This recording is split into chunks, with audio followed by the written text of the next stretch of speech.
Obrigado, Sra. Ana Paula Velar. É uma honra e um privilégio estar aqui e ter a oportunidade de aprender com colegas que são historiadores, eu que conspicuamente venho dos estudos literários, e queria justamente começar este contributo com breves notas de natureza conceptual e terminológica que ajudem a entender um pouco melhor de onde venho e ao que venho. Começo pelo meu título, que indica serem objeto da palestra textos dramáticos do Renascimento inglês. Esta é uma designação que eu encaro e uso com uma reserva que se me afigura subjazer também à pluralização escolhida para o título deste colóquio sobre renascimentos pelos seus organizadores. E ao longo do que se segue e no que respeita ao âmbito temporal dos textos que eu pretendo debater, referências de ordem mais genericamente historiográfica surgirão sob a designação proto-moderno ou proto-moderna e reservarei o qualificativo renascentista para feições que as culturas literárias europeias, obviamente incluindo a inglesa, de 500 e inícios de 600, reconheceram e praticaram com base na particular tensão entre o derivativo e o criativo, que em boa medida definiu o nexo cultural e estético, que assim, como renascentista, veio a designar-se. Este compromisso conceptual e terminológico reflete condições geracionais.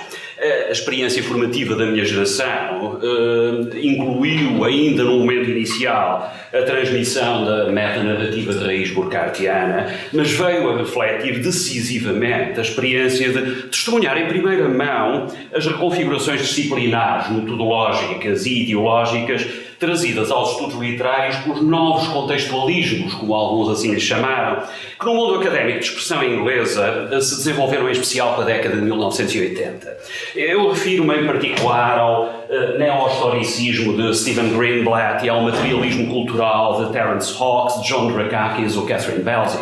Eu não pretenderei fazer uma espécie de resenha dos livros, enfim, cujas capas estão ali reproduzidas. É uma amostra de algumas das referências que para mim tiveram alguma importância, desde a noção greenblattiana de self-fashioning, naquele livro de 1980, ali em cima à esquerda, que foi o que primeiro definiu a fama do Stephen Greenblatt, à procura de Shakespeare fora do grande cânon literário, que marcou uma série de publicações, aliás, iniciada em 1985, está ali a meio, na linha de baixo, com volumes intitulados Alternative Shakespeares, o Political Shakespeare de Jonathan Dollimore e Alan Schoenfeld, o contributo de Catherine Belsey no livro cuja capa se reproduz ali no canto superior direito, para trazer preocupações de género e muito particularmente dos estudos feministas para esta área de inquirição.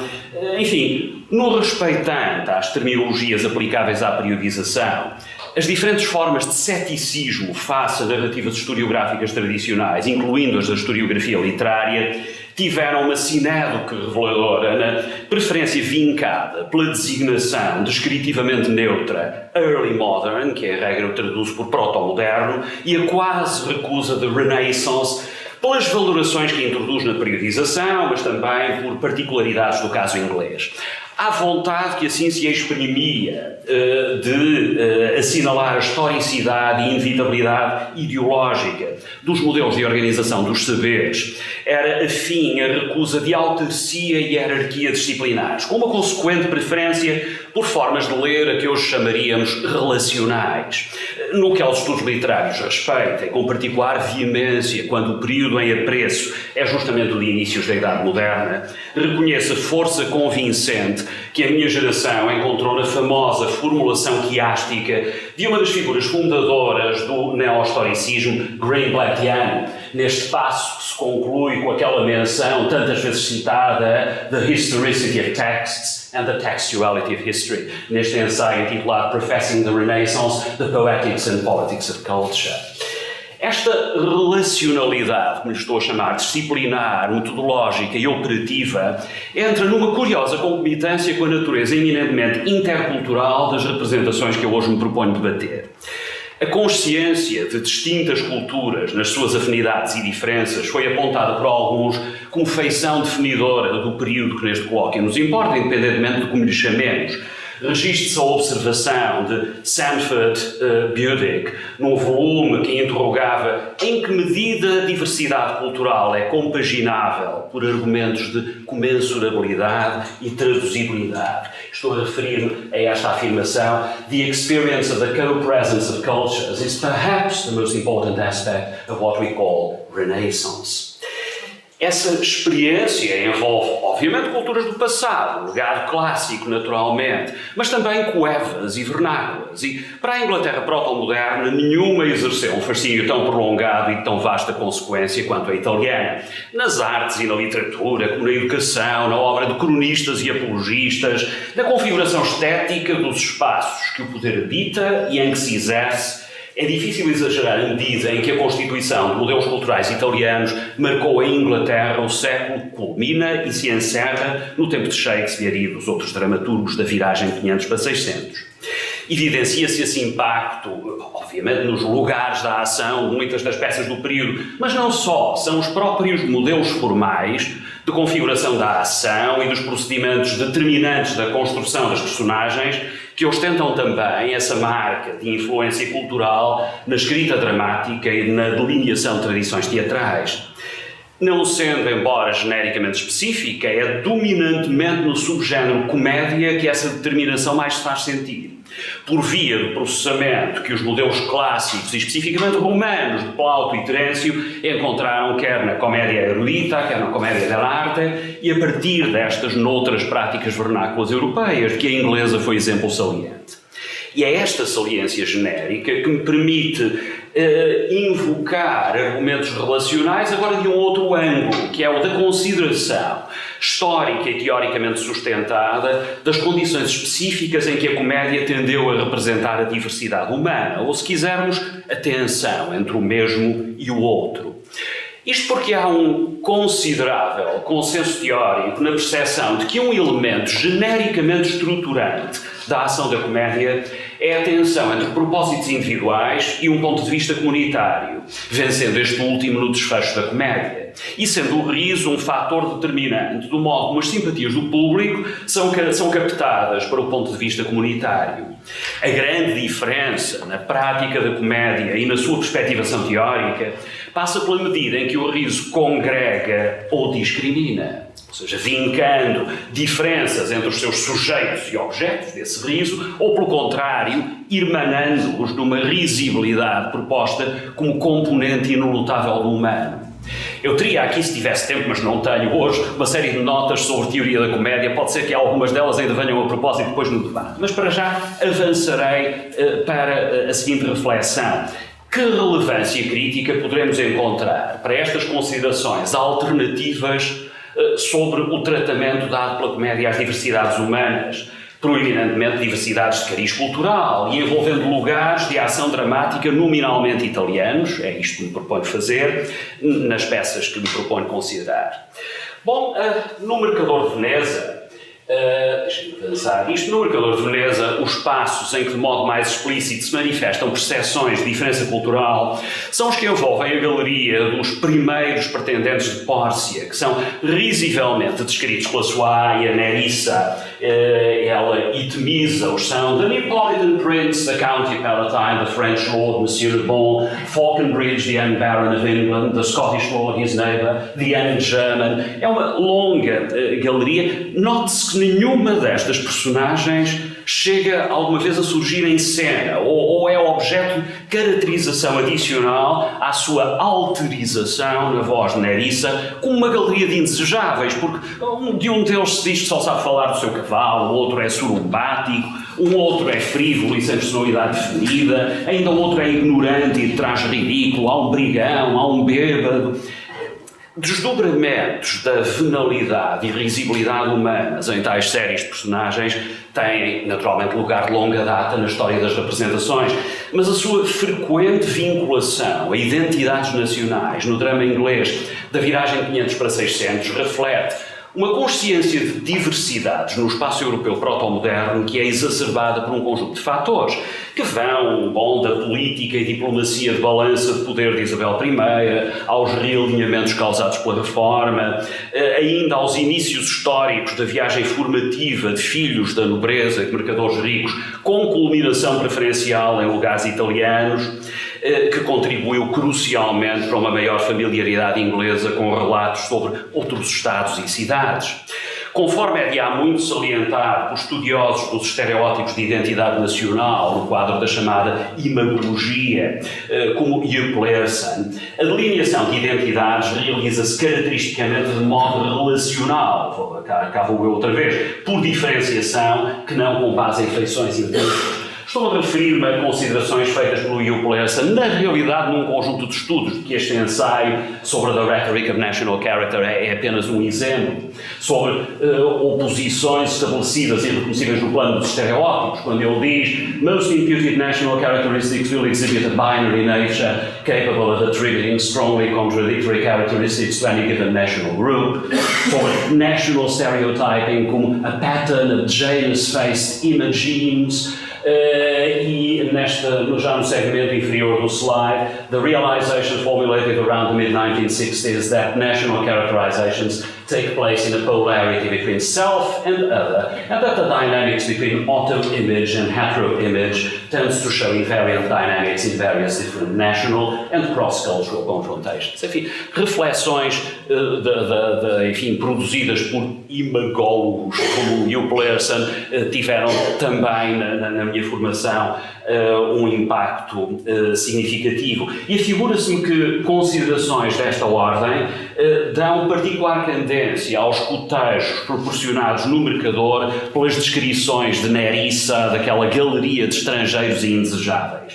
Notem que a inclusão do jovem barão Falconbridge, do jovem barão inglês, entre os pretendentes, adensa o jogo relacional, porque temos aqui uma ficção dramática inglesa que propõe personagens nominalmente italianas a representar como risíveis os conterrâneos do dramaturgo e do seu público primeiro, sendo de notar em especial que a risibilidade se funda na ignorância de outras línguas, na ausência de graças sociais, ou seja, na incapacidade de comunicar com outros, e numa suscetibilidade às modas de lugares visitados que sugere futilidade e debilidade identitária. Dizem aquelas mulheres sobre o Falconbridge: "He hath neither Latin, French nor Italian. He is a proper man's picture, but alas, we can converse with a dumb show. How oddly he is suited. I think he bought his doublet in Italy, his round hose in France, his bonnet in Germany, and his behaviour everywhere." Portanto, a perplexidade de outros perante comportamentos de viajantes ingleses, através da ficção de uma perspectiva exógena, é assim uma das estratégias de alterização pelo riso numa peça, O Mercador de Veneza, que maioritariamente se não conforma com o modo satírico, que é maioritariamente benevolente no tratamento das diferenças humanas. Já ao contrário, se terá de dizer do Volpone de Ben Jonson, a outra grande comédia veneziana do período, exemplo maior de uma modalização satírica que, pela gravidade das transgressões representadas, leva aos seus limites as expectativas convencionais do subgénero comédia. Na Veneza nominal de Volpone, as personagens inglesas, contudo, encontram-se entre as que escapam a castigos mais severos, vendo os seus demandos punidos estritamente pelo riso, justamente porque refletem sandice e inépcia, que não vício e crime. Essa é, aliás, componente importante do desígnio satírico em Volpone.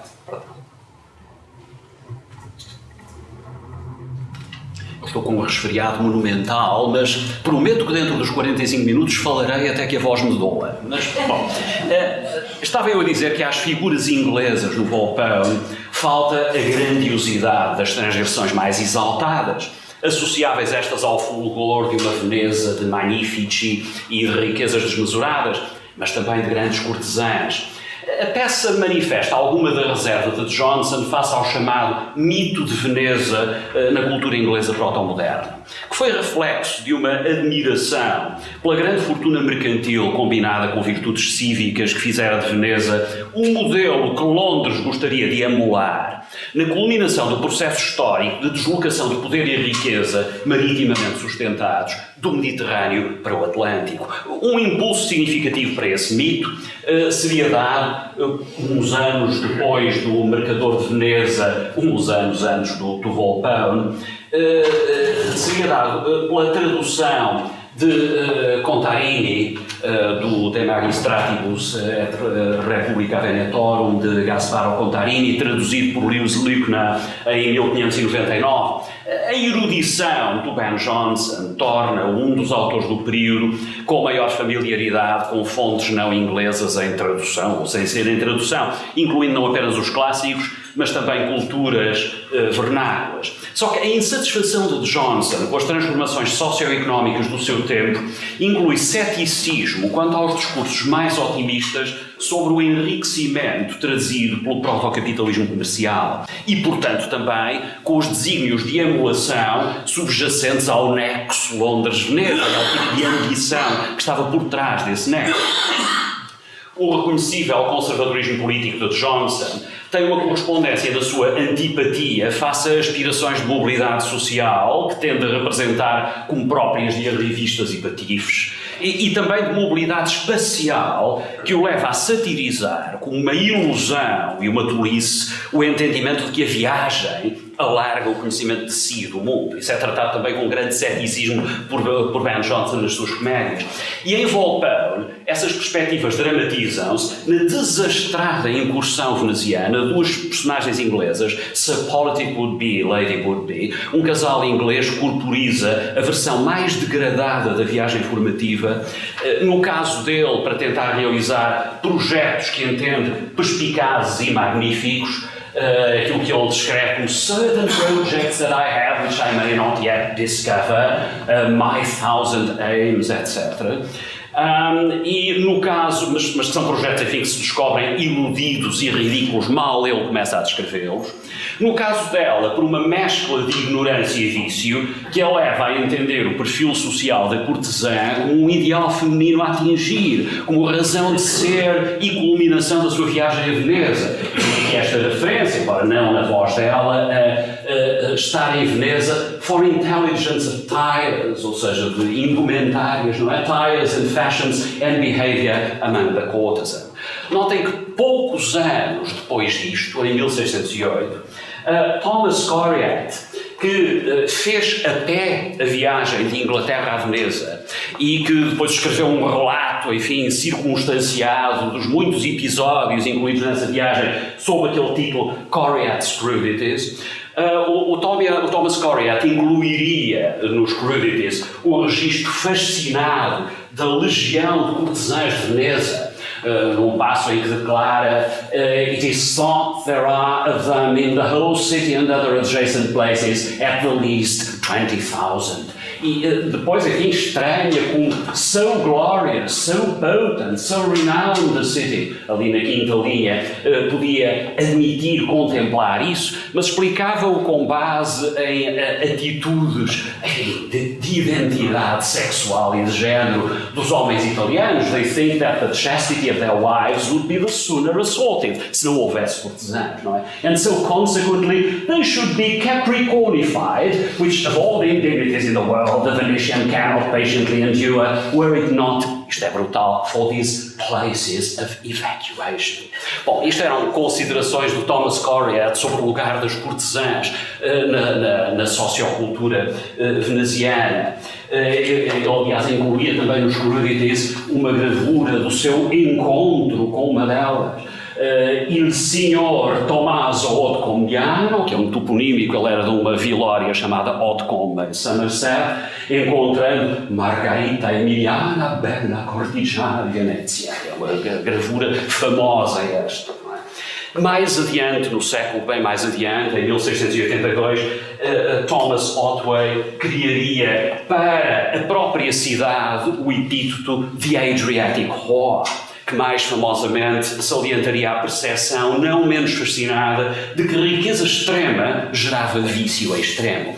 As motivações que no Volpone de Ben Jonson se constroem para a viagem dos would-be, daquele casal inglês a Veneza, reportam-se a esta reputação equívoca e pertencem a um mundo proto-moderno em que a viagem pode surgir como via de materialização de desejo aquisitivo, por via de novas oportunidades mercantis e de fama mundana, num quadro de relações sociais crescentemente marcado pela erosão de nexos comunitários e pela crescente importância da competição interindividual.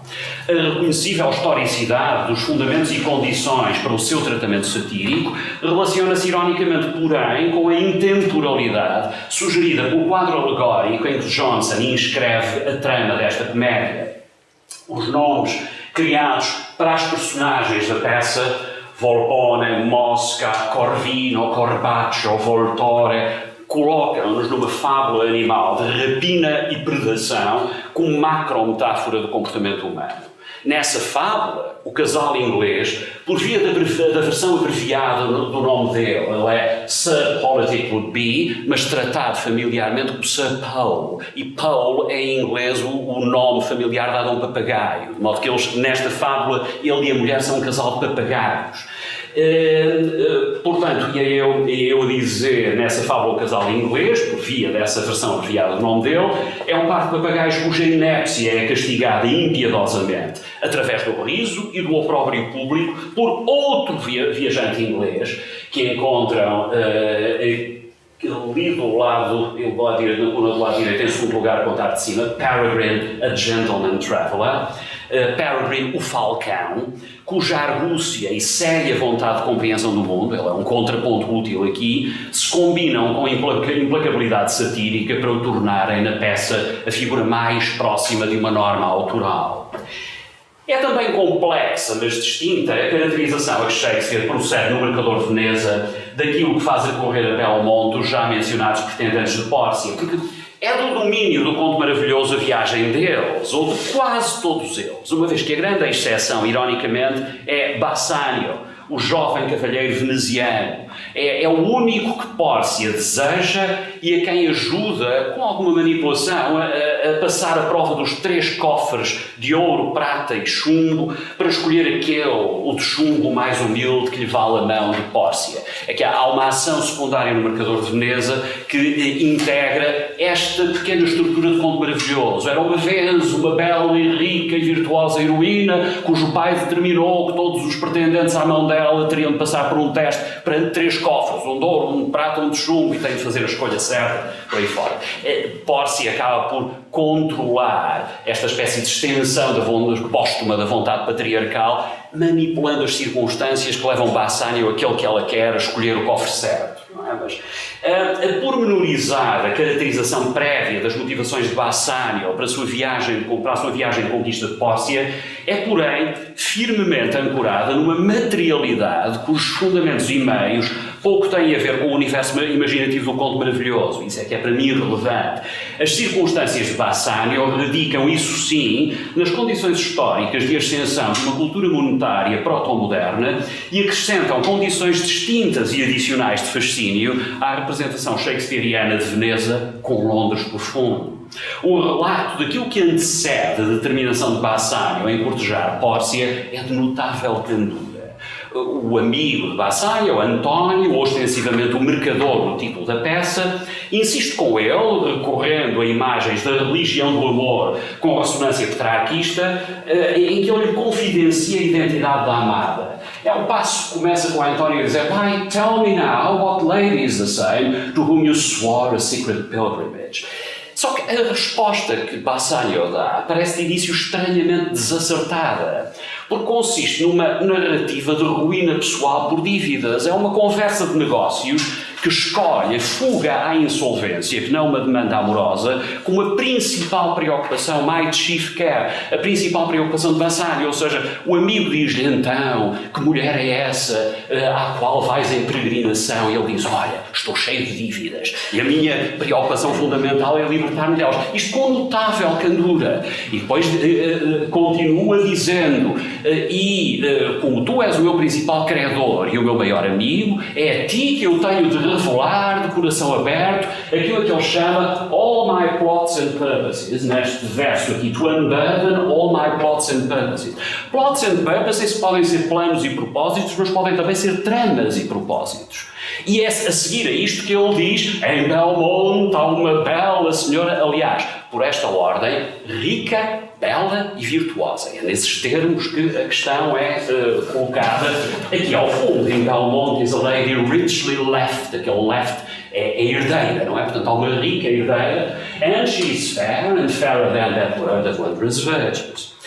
Este é o ponto, quando ele começa, enfim, a descrever todas as qualidades excelsas da senhora, em que Bassanio convoca um discurso do mítico e do maravilhoso. Os pretendentes de Pórcia, no seu discurso, serão representados como outros tantos jasões em demanda do véu de ouro, para enxertar esse discurso numa caracterização que é eminentemente, volto a dizê-lo, proto-moderna. E essa proto-modernidade, tal como eu a leio, reside justamente no desassombro com que perante alguém, António, cujo afeto pessoal se combina com a disponibilidade para facultar crédito ilimitado, ainda que para tal arrisca a vida, Bassanio apresenta a procura de um casamento rico como legítima proposta de recuperação de solvência.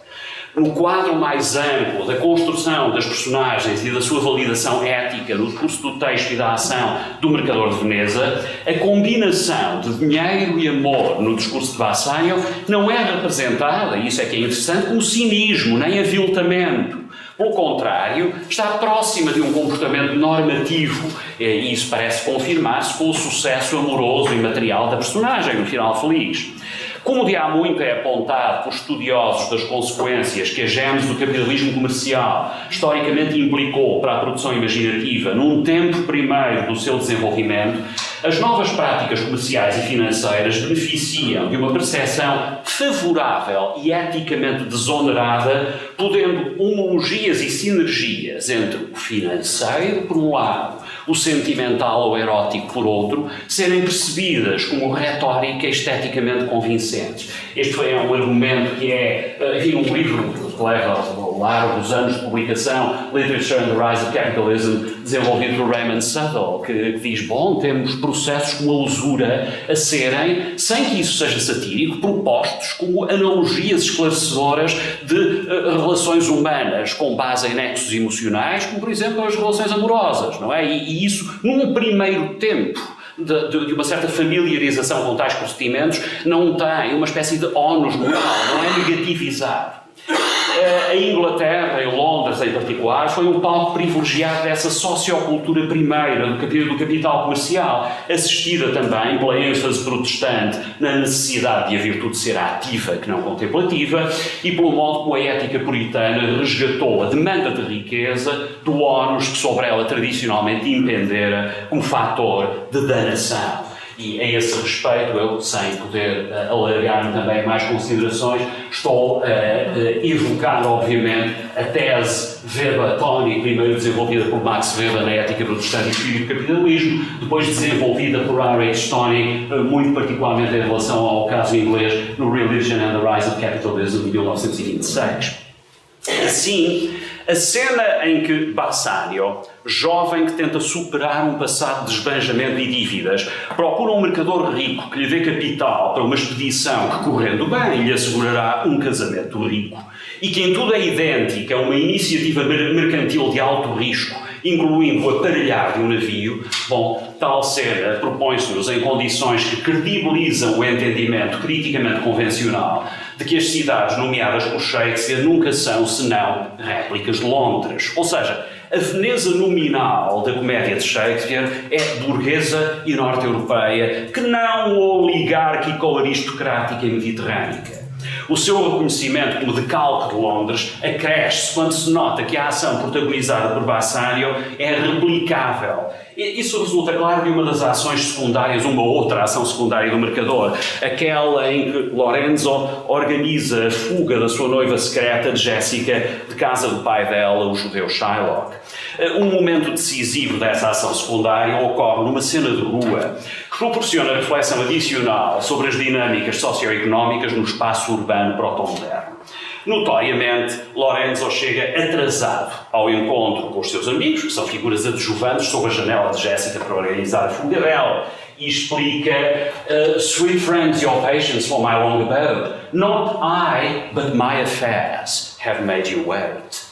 Bom, aquilo que Lorenzo quer dizer com "my affairs", ele não esclarece a natureza dos assuntos ou negócios que tiveram prioridade em relação ao seu compromisso de alistar a hora combinada para a fuga de Jessica, mas são parte do mundo proto-moderno de circulação e comércio.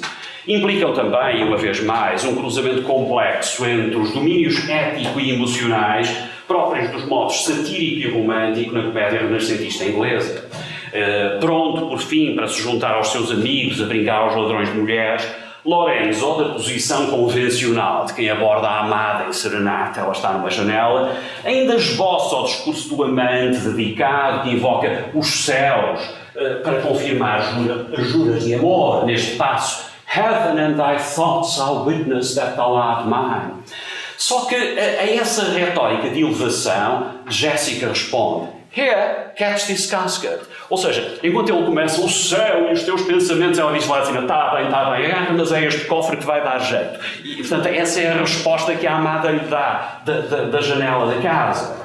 E isso submete ao peso inelutável do dinheiro quaisquer pretensões exaltantes daquele momento da sua fuga de casa do seu pai. E após lançar o cofre a Lorenzo, Jessica reforça a materialidade que rodeia a transação da sua fuga, anunciando que vai ainda uma vez mais ao interior da casa para, como ela diz, se dourar com mais alguns ducados, tem isso ali realçado a meio do slide, antes de, por fim, se juntar ao Lorenzo na rua.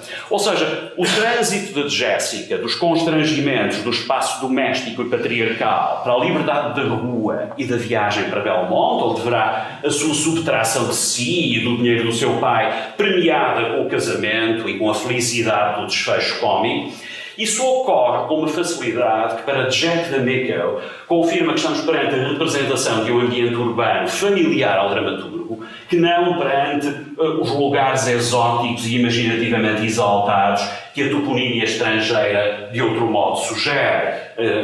Diz Jack D'Amico: "Lorenzo has no need for rope ladder because Shylock leaves a house like the merchant houses throughout London, a two-story structure on the street, not a medieval tower where the daughter can be locked up." Esta percepção de distância ou proximidade na imaginação e representação do espaço urbano clarifica-se através do contraste proporcionado por outra cena de janela em que uma mulher é interpelada e cortejada num ambiente veneziano em que muito se fala de ouro. Me refiro-me à segunda cena do segundo ato de Voltaire, que se inicia com a chegada de personagens que montam um pequeno palco. "Under that window that must be the same", e comanda Sir Politic Fellows to mount a bank. Este é o ponto da ação em que Sir Politic Would-be, fidalgo néscio que se fez viajante, presume instruir Peregrine, o outro viajante inglês, identificando os recém-chegados à cena como Italian mountebanks, ali na quarta linha. Para ele, tais figuras são, encontram isso aqui a partir já na metade inferior do slide, "the only knowing man of Europe", verdadeiros homens renascentistas na amplitude dos seus talentos, great general scholars, excellent physicians, most admired statesmen, professed favorites, cabinet councillors to the greatest princes, the only languaged man of all the world. Enquanto que Peregrine os deprecia, aqui mesmo na linha ao fundo, na última linha do slide, como most lewd imposters. Não sabem estas personagens inglesas, observadores dramaticamente exógenos em Veneza, que este juízo de Peregrine se aplica de modo peculiar àquele charlatão que está prestes a trepar ao seu palco e que não é senão o próprio Volpone disfarçado, que vem à praça pública exibir os seus dotes histriónicos e tentar realizar um propósito lascivo através do peculiar discurso de sedução. Diga-se antes de mais que esta cena é também um epítome de como o conservadorismo espacial de Ben Jonson se exprime através da tensão entre trânsito e autarcia. O que é que eu quero dizer com isto? Não sei se estarão familiarizados com a trama desta comédia de Volpone, mas o que acontece é que Volpone, um magnífico veneziano, diverte-se a praticar burlas sucessivas sobre outra gente muito rica de Veneza, fingindo que está a morrer encerrado em casa e convidando-os para o visitarem, e todos eles vão fazendo testamento em nome de Volpone com a promessa de que depois ele fará o contrário e que eles irão herdar. Essa trama funciona bem enquanto ele se mantiver dentro do seu espaço fechado, que ele controla as variáveis todas. No momento em que, por vaidade, ele quer levar essa trama, quer construir extensões para um espaço externo e de contornos ilimitados, começa tudo a desagregar-se em direção àquilo que será o desastre final. Portanto, essa trama interdramática só prospera enquanto Volpone realizar as suas burlas encerrado no seu palácio. De outro modo, tudo começa a correr mal. E é este sentido de que nada se ganha com mobilidades que nos desloquem dos nossos lugares, que se verifica também com o que se proporciona aos viajantes, espectadores ocasionais do interlúdio, que eles não entendem nada do que ali está a acontecer em termos do desenvolvimento da trama de Volpone. Portanto, essa experiência mais não lhes dá do que o confronto com vilezas e embustes, em formas exóticas talvez, mas homólogas de tramas que estariam também presentes no seu espaço e dificilmente alargando o seu conhecimento de si e do mundo. E contudo a cena interessa-me para os meus propósitos hoje pelo facto de Jonson representar esta cena como estrangeira e especificamente italiana, tal como isso seria entendido naturalmente a partir da Londres de inícios de 600, em alguns dos elementos de construção das personagens, bem como nas particularidades dos diálogos e monólogos que a compõem. A cena é memorável pela inventiva verbal e pelo poder persuasivo que Jonson cria para Volpone na sua identidade assumida de charlatão ou monteimbanco, scotomantuano, impante no uso de uma linguagem que inclui a autopromoção pela insinuação de amizades com nomes influentes da cultura e do poder na Itália renascentista, quando ele se refere ali em cima the Cardinals Montalto, Farnese, the Great Duke of Tuscany, my gossip, with divers other princes, por aí fora. Há também no discurso de Volpone representar o papel do charlatão scotomantuano um vasto catálogo de doenças para as quais o charlatão promete cura. Tem isso ali a meio do slide. The mal caduco, cramps, convulsions, paralysis, epilepsies, tremor cordia, retired nerves, ill vapors of the spleen, stoppings of the liver, the stone, the strangury, hernia ventosa, ilia capaccio, dysenteria, the torsion of the small guts, melancolia hipocondríaca, por aí fora. E acima de tudo, nas referências desdenhosas a rivais que ele deprecia, já no segmento inferior do slide, como ground charlatani, infetivados em linguagem grotesca e que é ritmicamente organizada, isso é que é interessante, ritmicamente organizada para mimetizar aquilo que seria a percepção anglófona da lacridade da língua italiana. Se olharem para aquela última linha ali, diz a turby face, nasty, peiti, lousy, fatical rose. Portanto, isto, digamos, que é a paródia da sonoridade do italiano, tal como percebida a partir do inglês. Para o público de Jonson, este uso da linguagem deve a sua eficácia dramática a uma risibilidade que se faz de estereótipos culturais e linguísticos. Intradramaticamente, porém, junto do público de Volpone no papel de scotomantuano, a verve do charlatão diverte e persuade com uma eficácia material que é aferida pela venda das loções e ungüentos que ele anuncia e pela desejada atenção da bela Célia, a mulher de Corvino, que o observa e escuta da sua janela. O texto e a ação tornam claro que Célia entende tal atenção ao charlatão scotomantuano de um modo radicalmente distinto do de Voltaire e do marido dela, Corvino, que quando a vê em corresponder ao pedido de que deixe cair um lenço da janela, é uma espécie de trama organizada pelo charlatão, eu darei, enfim, muitos frascos destas revoluções maravilhosas, apenas em troca de um lenço de Vossa Senhoria, e ela deixa-se convencer e deixa cair o lenço, e quer Voltaire, quer o marido, tomam esse gesto por disponibilidade erótica.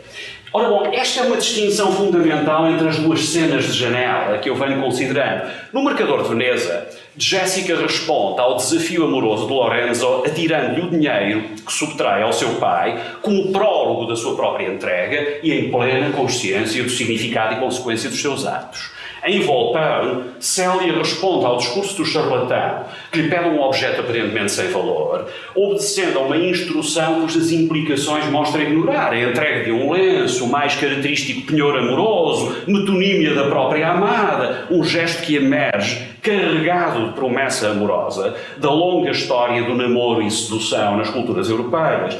A percepção de tal gesto é proposta por Johnson em termos simultaneamente interculturais e metateatrais, porque Corvino, o marido, invectiva e maltrata Célia, invocando uma italianidade que é da violência passional masculina, mas também a indignação e fúria de quem se imagina ridicularizado numa personagem tipo da comédia dell'arte, cujas origens venezianas Johnson lembra assim ao seu público.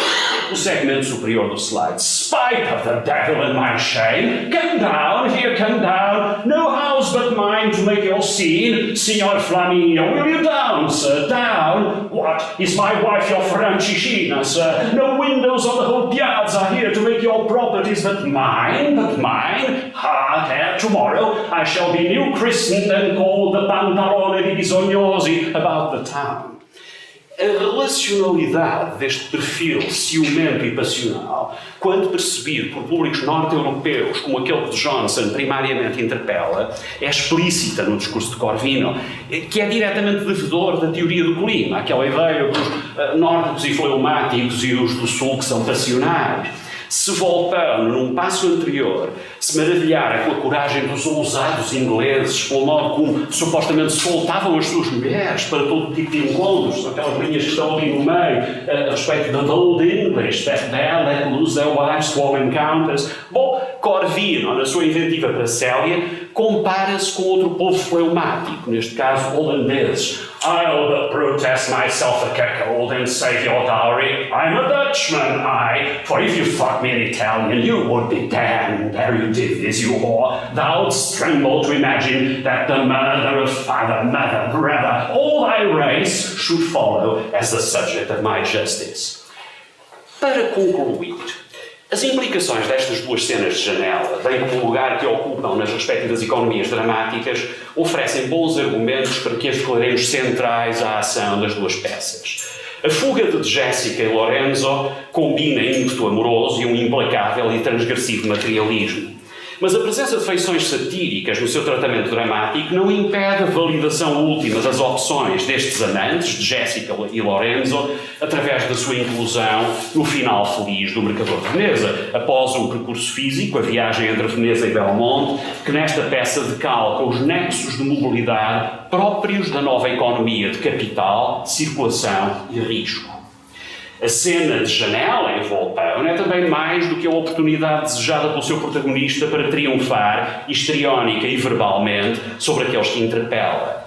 Conforme salientei, essa cena marca o início do fim de Voltaire, em termos que confirmam o ceticismo de Johnson quanto à relação entre mobilidade e sucesso ou felicidade. Ao abandonar por momentos a representação de doença e estase com que figarizava os seus visitantes para vir à piazza a rejubilar na dinâmica dos seus dotes, voltando ao primeiro passo em direção ao desastre que o verá num dos desfechos mais punitivos na tradição da comédia, condenado a penar no cárcere até estar tão doente e imóvel quanto antes fingiu estar. Isto é parte da sentença finalmente dada pelos juízes a Voltaire. Já que fingiste estar doente, agora vamos prender-te até estares mesmo tão paralítico quanto fingias estar, não é? E esta relação que assim se estabelece entre mobilidade e estase é parte do juízo ético central que Johnson imprime ao tratamento destas questões no seu drama. Essa estase forçada, portanto, refletirá a crença johnsoniana em que o empreendedorismo de quem protagonizava a nova economia competitiva no espaço urbano e mercantil não dava corpo à virtude cívica definidora de um novo tempo, mas antes à velha e conhecida ganância criminosa de todo e qualquer tempo. Essa percepção não deixa de suscitar perplexidades quanto à especificidade histórica e topográfica do lugar que Johnson nomeia para a ação de Voltaire. É verdade que, dentre os dramaturgos do seu tempo, Johnson seria quem melhor combinava a erudição do classicista com um conhecimento razoavelmente sustentado das culturas vernáculas europeias. É verdade que o texto de Voltaire está balizado por menções reiteradas à cultura renascentista italiana e à toponímia de Veneza. Porém, a ação e a galeria de personagens da Veneza de Voltaire refletem da Veneza de Voltaire refletem mais enfaticamente a familiaridade do autor com fontes clássicas e a sua inclinação para desígnios didáticos servidos por representações alegóricas. É assim, com efeito, que a peça se pode relacionar com as condições coevas que assistiram à gênese e ascensão do capitalismo comercial. Johnson alegoriza essas condições através da dinâmica predatória da fábula animal, que não através de representações que se fundem reconhecivelmente no real. Note-se que Voltaire não vê desafiada em ponto algum a sua arrogância quando, logo no início da peça, se proclama superior às preocupações comuns da cidade mercantil, quando diz I glory more in the cunning purchase of my wealth than in the glad possession. Since I gain no common way, I use no trade, no venture. Assim se estou a terminar. Nem a vontade aquisitiva de Voltaire é denunciada como simples ganância. Nem se inclui em Voltaire qualquer vislumbre de uma experiência de adversidade económica, como Shakespeare propõe no Mercador, com as dívidas e a ruína de Bassanio. Em Voltaire, o dinheiro é sempre um problema, mas sempre através da ânsia imparável de personagens que, sem sofrerem de qualquer carência, nunca reconheceriam ter o suficiente, ilustrando mais uma cupidez intemporal do que perfis historicamente específicos. É por certo significativo, este é o último parágrafo, que estas observações finais sejam suscitadas por uma obra de um dramaturgo cujo envolvimento com a cidade, que crescia rapidamente à sua volta, até conhecemos razoavelmente, refirma Johnson. Outras comédias suas, situadas em Londres, são disso testemunho. Mas não é por certo despiciente que a dedicatória da sua comédia veneziana, Voltaire, prestando embora tributo a Oxford e Cambridge, the two famous universities, surja assinada, datada e situada no coração da City londrina, onde Johnson, que nascera em meio humilde, se orgulhou de residir e ser proprietário. From my house in the Blackfriars. Muito obrigado.